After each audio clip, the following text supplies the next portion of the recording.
विदेश मंत्री ने साल 2020 में सीमाओं पर दोनों देशों के बीच हुई झड़प के लिए ड्रैगन को जिम्मेदार ठहराया। और Bharat is rising at the same time 8.4% economy को वो भी चाहेंगे कि इस पे कोई शाख ना आए। मैं नहीं समझूंगा कि both countries are very wise, और बोथ कंट्रीज ने जो दोनों भारत और चाइना के अंदर एक चीज जो कॉमन है चीमा साहब, शॉर्ट पीरियड के अंदर इकोनॉमी होगी, शॉर्ट, वेरी शॉर्ट। पीस जब तक बॉर्डर पे टॉक्स कंप्लीट नहीं होगी पीस नहीं होगा। अब पीस का क्राइटेरिया वो तो भूल जाइए, अब मैं उसके ऊपर नहीं जा। और फौरन जो है पाकिस्तान के पॉलिटिशियंस पाव भर के बंद जो है वो उठा के फेंकने की बात शुरू कर देते हैं बॉर्डर के पास, लेकिन खाली खुली बातें, खाम ख्याली और शेख चिल्ली के अफसाने और शेख चिल्ली के कर्जे के नीचे ये चाइना के साथ ट्रेड करते करते उसके हाथों फंस चुके हैं। क्या कहना चाहिए? ये तो 10,000 है, इसके पहले 50,000 सोल्जर पहले भी भेज चुका है भारत यहाँ पे, यानी कि आज की तारीख में दोस्तों वहां पे लाखों की तादाद में फौजी हैं जो उस एरिया को गार्ड कर रहे हैं। अब मैं आपको ने बात की कि भाई इंडिया से आपका ये चीज आती है, आज इंडिया की बात करें वो कहाँ पे चला गया?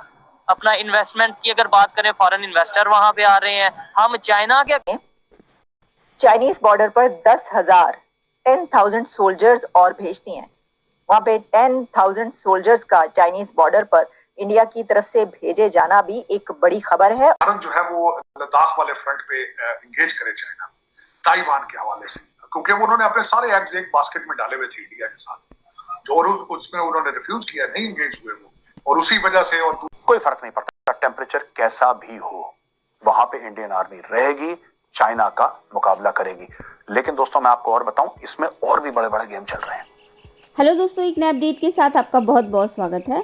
तो दोस्तों भारत ने 10,000 सैनिक तैनात किए हैं चाइना के बॉर्डर पे। जी हाँ, LAC पर भारत ने एक्स्ट्रा 10,000 सैनिक भेजे हैं, जिसको कि लेकर चाइना को बहुत ही ज़्यादा तकलीफ हो गई है।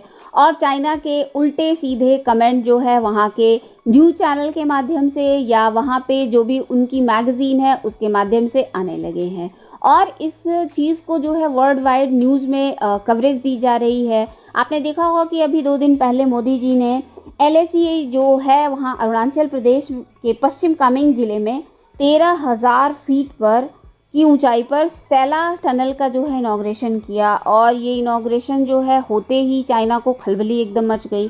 जैसे 1.5 किलोमीटर की ये सैला टनल जो है इसका इनॉग्रेशन किया है मोदी जी ने, ये स्पेशली लोगों के आने जाने के लिए बहुत ही ज़्यादा बेनिफिशियल साबित होगा। आपने देखा होगा कि वहाँ पे बहुत ही ज़्यादा बर्फबारी होती है और बर्फ़ ठंड के समय में वहाँ पे पूरा रास्ता ब्लॉक हो जाता है, जिससे हमारे सैनिकों को आने जाने में दिक्कत होती है। उसके लिए मोदी जी ने इसका इनॉग्रेशन किया।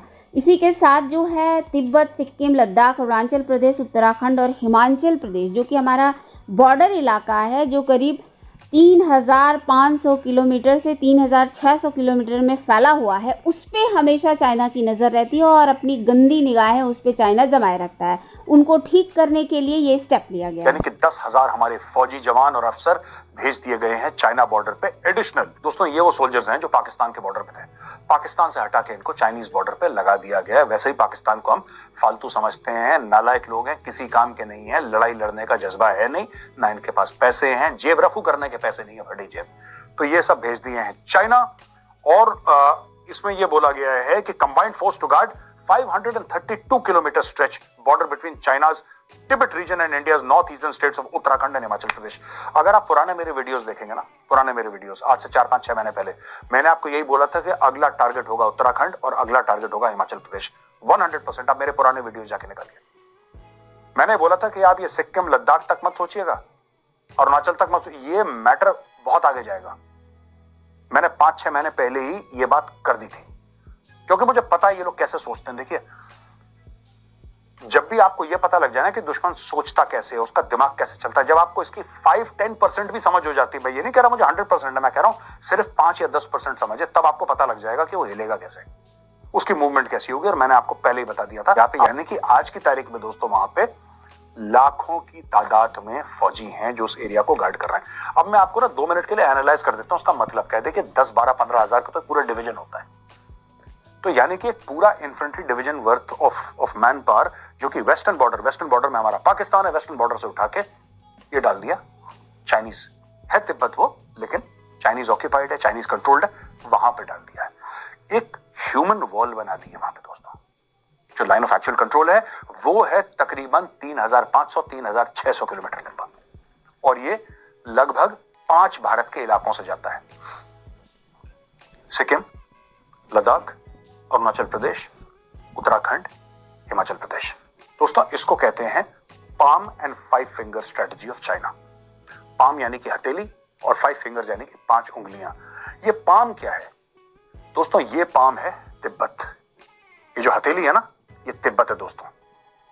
उत्तराखंड, हिमाचल प्रदेश, सिक्किम, लद्दाख, अरुणाचल प्रदेश। हथेली का फायदा उठा के इन 5 उंगलियों के ऊपर चीनी अपने टैंक दौड़ाना चाहते हैं, वो हथियाना चाहते हैं 5 इलाके। ये चाइना का मास्टर प्लान है दोस्तों, और इसको काउंटर करने के लिए यहां पे एक ह्यूमन चेन बना दी है इंडियन आर्मी ने, एक दीवार बना दी है वहां पे। चाहे टेम्परेचर -50 हो, -60 हो, इट डज नॉट मैटर, कोई फर्क नहीं पड़ता। टेम्परेचर कैसा भी हो, वहां पे इंडियन आर्मी रहेगी, चाइना का मुकाबला करेगी। लेकिन दोस्तों मैं आपको और बताऊं, इसमें और भी बड़े बड़े गेम चल रहे हैं। भारत और चाइना के अंदर एक चीज जो कॉमन है चीमा साहब, शॉर्ट पीरियड के अंदर इकॉनमी होगी, शॉर्ट, वेरी शॉर्ट। भारत की हिस्ट्री देखी जाए 1990 के बाद से आज तक सारा कुछ हुआ है, और यही चाइना के अंदर भी हालात है। उन्होंने भी तकरीबन 20 से 30 सालों के अंदर इकॉनमी राइज की है। जिन लोगों ने इस तरह, जिनकी नजर इकॉनमी पे हो, वो फिर कॉन्फ्लिक्ट्स में नहीं जाते। कॉन्फ्लिक्ट्स में जाने से इकॉनमी रुक जाती है। तो मेरा नहीं ख्याल कि दोनों कंट्रीज कॉन्फ्लिक्ट की तरफ जाएंगे। इलेक्शन है, शायद वो हो या कुछ अमेरिका का प्रेशर हो, इसके अलावा मैं समझता हूँ कि मेरे ख्याल में आपको लगता है अमेरिकन प्रेशर है फॉर सेंडिंग दिस? देखिए, अमेरिका चाहता था कि भारत जो है वो लद्दाख वाले फ्रंट पे इंगेज करे चाइना में, ताइवान के हवाले से। एक बास्केट में डाले हुए थे इंडिया के साथ, जो उसमें उन्होंने रिफ्यूज किया, नहीं इंगेज हुए वो।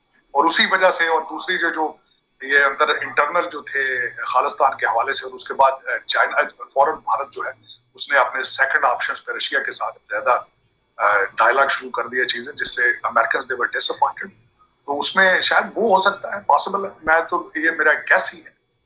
लेकिन फॉरन इलेक्शन, एक मैंने आपको बताया इलेक्शन होने वाला है, उसमें भी जाहिर है कि थोड़ा बहुत प्रेशर चीजें होती हैं सामने।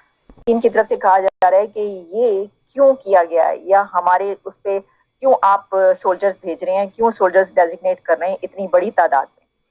और इसी के साथ एक और खबर ये है कि अमेरिका की तरफ से ये कहा गया है कि चाइना की जो अनफेयर ट्रेड प्रैक्टिसेस हैं वो अब नहीं होने दी जाएंगी। और प्रेसिडेंट जो बाइडेन ने ये कहा है कि अमेरिकन ये मेक श्योर करेंगे कि चाइना को अमेरिकन टेक्नोलॉजीज ना दी जाएं। ऐसी कोई अमेरिकन टेक्नोलॉजी जो कि चाइनीज वेपन में इस्तेमाल हो, वो उन तक ना पहुंच पाए। मैं आपको एग्जैक्ट जो उन्होंने वर्ड्स कहे हैं प्रेसिडेंट जो बाइडेन ने, वो आपको बताई देती हूँ। उन्होंने कहा है कि we will make sure that most advanced American technologies can't be used in China's weapons. ये हम टेक्नोलॉजी भी नहीं देंगे। और साथ ही उन्होंने अपने कुछ कंट्रीज के साथ